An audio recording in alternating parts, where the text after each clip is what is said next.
Alhamdulillahilladzi bini'matihi tatimmus shalihat.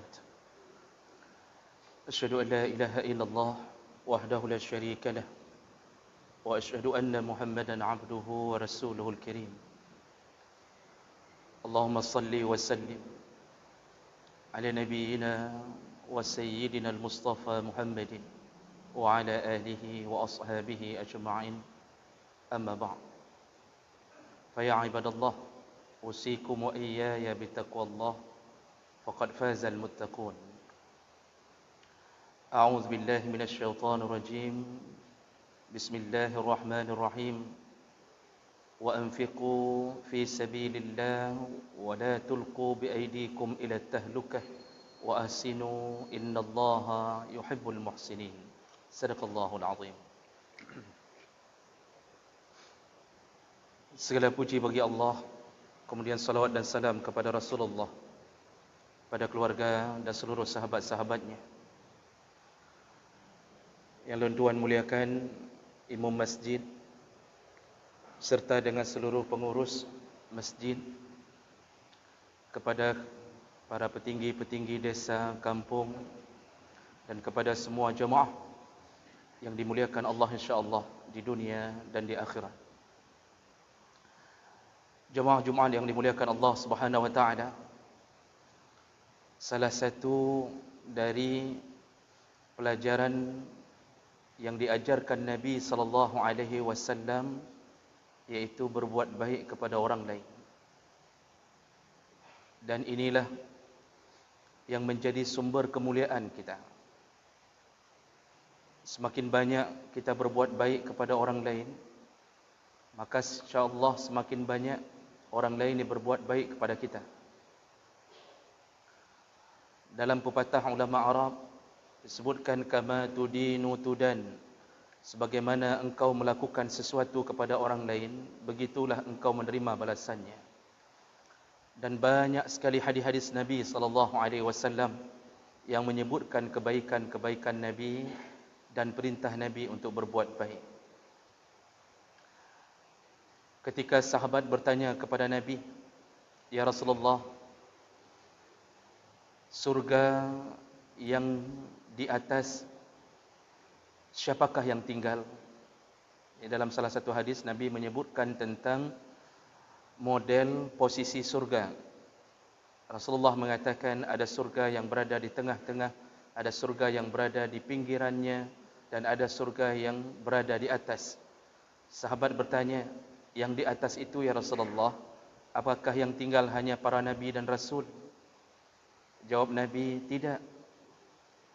Bahkan yang paling ramai adalah orang-orang ahsanuhum khuluqa, yaitu orang-orang yang akhlaknya baik. Nah, jemaah melakukan Allah Subhanahu wa taala. Tapi kita perlu faham bahawa kebaikan yang kita lakukan di dunia jangan sampai terhapus di dalam catatan amal. Karena di saat terhapus, maka di saat itulah kita akan merasakan penyesalan yang luar biasa. Kita masih terus berangan-angan merindukan surga. Kita merasa diri menjadi penduduk surga. Padahal ketika berada di padang mahsyar dan dibuka catatan amal, ternyata tidak satu pun kebaikan tercatat. Tidak satu pun kebaikan yang kita lakukan kepada orang lain tercatat di sisi Allah. Kenapa ini bisa terjadi? Karena kita kadang-kadang tidak mendalami bagaimana prosedur berbuat baik. Pada intinya, berbuat baik itu tidak akan dicatat oleh Allah kecuali orang tersebut melakukannya karena Allah semata. Benar-benar hanya karena dorongannya Allah semata. Benar-benar mengharapkan ridha Allah, mengharapkan kasih sayang Allah, mengharapkan balasan Allah. Maka jemaah melakukan Allah, mari kita perhatikan ada beberapa perkara yang terjadi kesalahan pada orang-orang yang berusaha berbuat baik. Niatnya ingin berbuat baik sudah bagus, tapi terjadi kesalahan pada prosedurnya sehingga menyebabkan hilangnya pahala amal tersebut.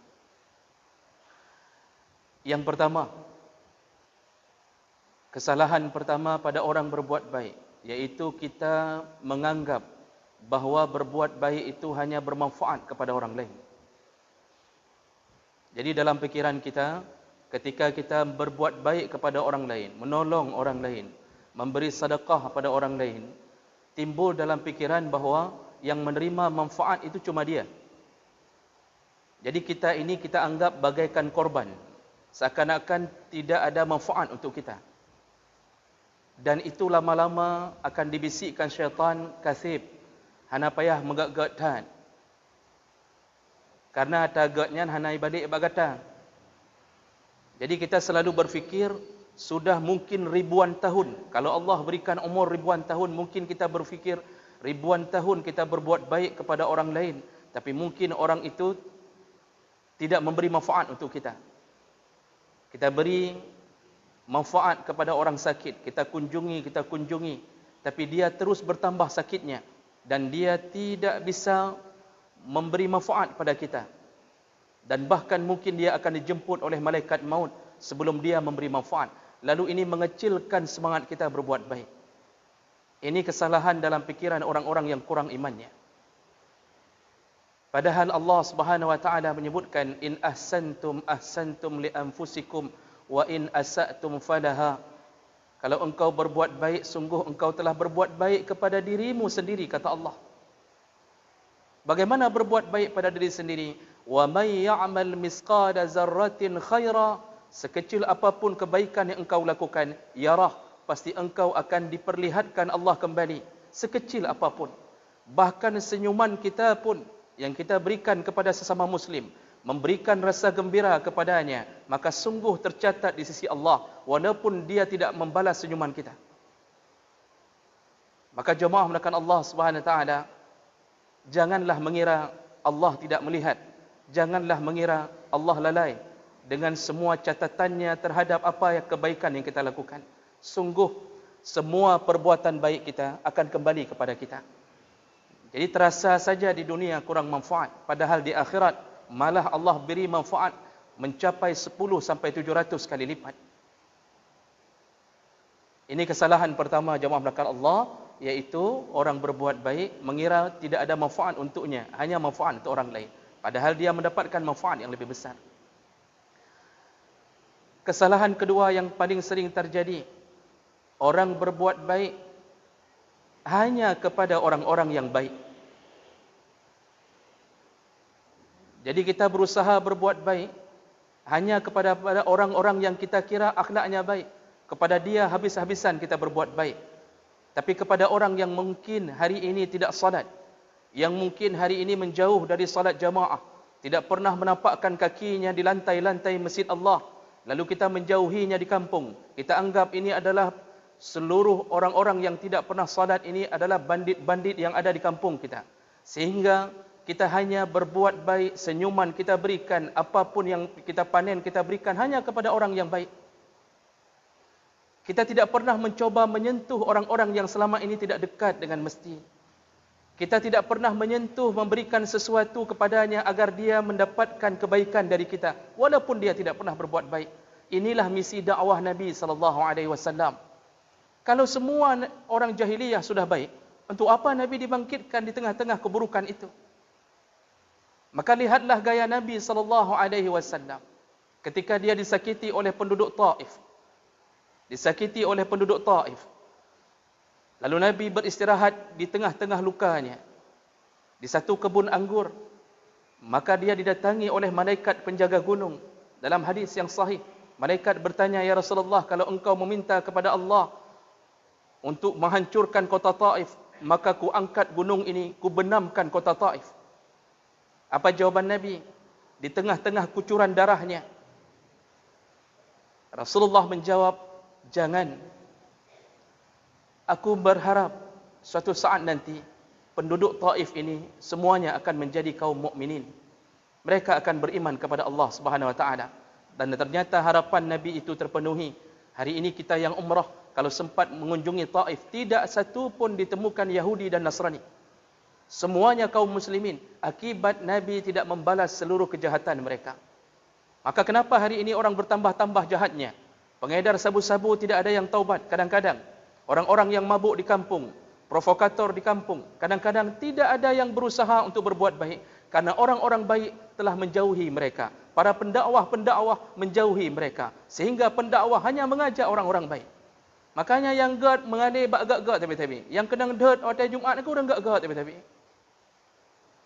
Yang hana gad hantam jak masjid, hantam kenang nasihat, hantam kenang sapu. Seharusnya kita menjemput mereka. Itulah dakwah. Itulah Nabi SAW mengajarkannya. Maka orangnya gara-gara abut lagi nyo, yang bro mentambah bro. Orang-orang yang hari ini tersesat akan merasa getanya bro lah kampung. Kita ini sampah di kampung. Tidak perlu kita mendekat. Yang musuh getanya mandu. Tidak ada yang menjemputnya. Jamaah melakukan Allah. Ini kesalahan yang paling banyak terjadi. Jadi kita bicara masalah Nabi, tapi kadang-kadang lupa bagaimana cara Nabi berdakwah. Sekali-sekali, berikanlah sesuatu, hadiah dari rumah kita kepada orang yang tidak salat. Sentuhlah dulu, akrabkan diri dulu. Jangan anggap dia sebagai musuh. Ketika sudah akrab, mulailah kita mengajaknya. Kita mengatakan kepadanya, tajak masjid 3 ke, kenapa 3 mentang nejak? Tak dengar pengajian 3 ke. Dia mau tolak, dia tidak bisa kerana kita sudah menjadi teman akrabnya. Mungkin orang lain akan mengatakan, hana moho yang minta tangan model lagi. Tapi dia tidak tahu apa misi kita. Jemaah melakukan Allah Subhanahu Wa Taala. Maka sungguh kita terlalu kecil. Usaha dakwah kita menyadarkan orang terlalu kecil. Bahkan ada yang bahkan sudah merasa hijrah ke satu kelompok. Lalu kemudian dia mulai menjelek-jelekkan kelompok lain yang sesama orang salat. Ini yang paling parah. Jadi ketika sudah merasa hijrah, sudah merasa taubat, yang dulunya pakai baju seksi, hari ini memakai baju-baju yang lebar, jilbab besar, lalu kemudian mulutnya mulai mengatakan bahawa kelompok muslimin yang lain tidak benar. Kalau mengaji jangan sama ustaz itu, jangan sama tengku lain. Hana cocok nyankan gurai katanya. Sudah memisahkan sesama muslim. Yang seharusnya dakwah kita mengajak orang belum taubat, bukan menghina orang yang sudah berada di dalam musalla dan masjid-masjid Allah Subhanahu Wa Taala. Kemudian jemaah melakukan Allah. Kesalahan berikutnya yang paling sering dilakukan oleh orang yang berusaha berbuat baik. Kita masih menyisipkan dalam hati kita ketika berbuat baik kepada orang lain, memohon kebaikan kita itu dibalas olehnya. Jadi ketika kita tidak dibalas kebaikan kita, kita kecewa. Getanya akan dah pegah bab perumoh tu bahawa kahek tajuk sesuatu bakji mestiga hang tajuk ketanya. Jadi ternyata kita mencari ridha selain daripada Allah Subhanahu Wa Taala. Orang-orang yang hari ini memberikan kado ke walimah orang lain, yang memberikan amplop berisi 50,000, 100,000. Bahkan ketika orang tersebut membalasnya dengan 20,000 saja, dia akan mengucapkan tanya tajuk tertulis ribai waktu acara bakji. Acara ketanya 20,000 je.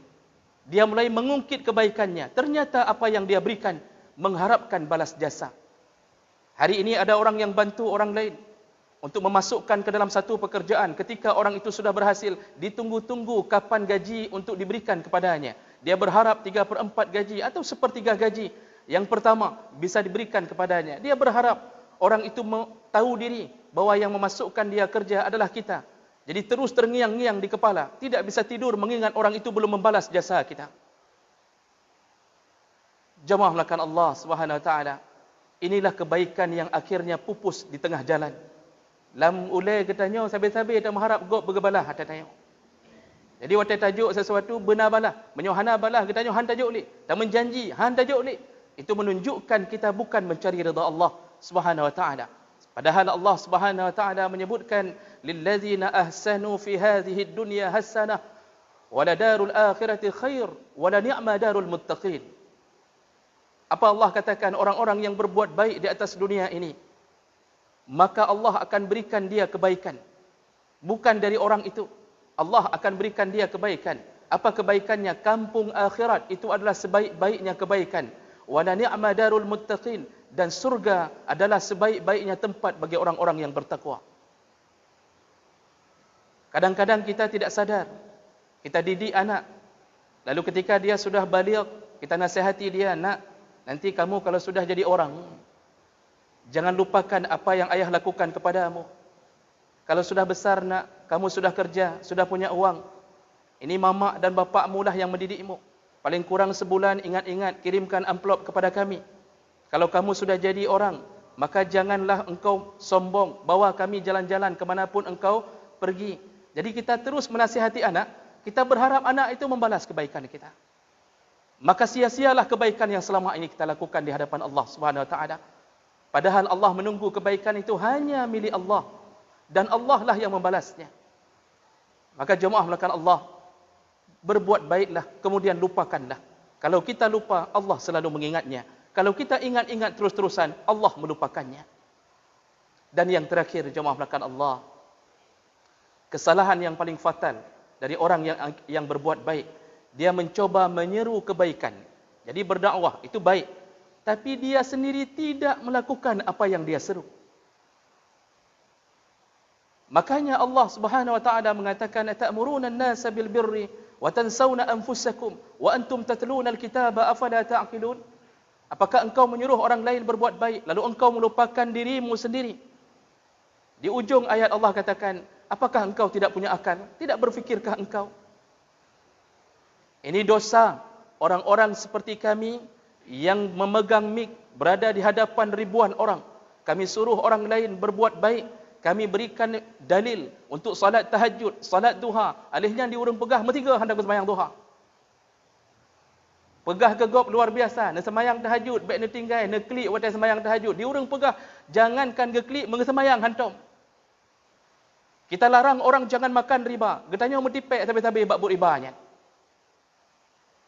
Inilah manusia yang Allah katakan kabura maqtan 'indallah an taqulu ma la taf'alun. Sungguh dosa besar orang-orang yang selalu menyuruh-nyuruh orang mengatakan sesuatu kebaikan atau menyuruh orang untuk jangan melakukan kemungkaran, lalu dia sendiri tidak melaksanakannya. Maka orang-orang yang nanti dimasukkan ke dalam neraka golongan pertama dalam hadis Nabi adalah orang-orang yang menyuruh kebaikan. Dia baca Quran, dia tahu isi kitab, tapi kemudian dia sendiri melawannya. Dia sendiri melawannya. Padahal dia lebih berilmu daripada orang-orang yang dia ceramahi. Maka jemaah melakukan Allah, berhati-hatilah kita dalam urusan berbuat baik, tapi kemudian tidak tercatat, bahkan menjadi dosa bagi kita sendiri. Mudah-mudahan ini menjadi renungan bagi kita. Semangatlah berbuat baik, karena toh kita masuk surga hanya dengan amal-amal kebaikan kita. Dan kecilkanlah berbuat dosa, karena dosalah yang jadi penghalang antara semua amal kebaikan kita. Innal hamdalillah nasta'inuhu wa nastaghfiruh wa na'udzu bihi min shururi anfusina wa min sayyiati a'malina. Man yahdihillahu fala mudilla lahu wa man yudlil fala hadiya lahu. Asyhadu an la ilaha illallah wahdahu la syarika lah wa asyhadu anna Muhammadan 'abduhu wa rasuluhul karim. Allahumma salli wa sallim ala nabiyyina wa sayyidina al-Mustafa Muhammadin wa ala alihi wa ashabihi ajma'in. Amma ba'd. Fa ya ibadallah, usikum wa iyaya bittaqwallah faqad fazal muttaqun. Faqad fazal muttaqun. A'udzu billahi minasy syaithanir rajim. Bismillahirrahmanirrahim. Wa anfiqu fi sabilillah wa la tulqu bi aydikum ila at-tahlukah wa ahsinu innallaha yuhibbul muhsinin. Barakallahu li wa lakum fil Qur'anil azim wa naf'ani wa iyyakum bima fihi minal ayati wa zikril hakim wa taqabbalallahu minni wa minkum tilawatahu innahu huwas samiul alim.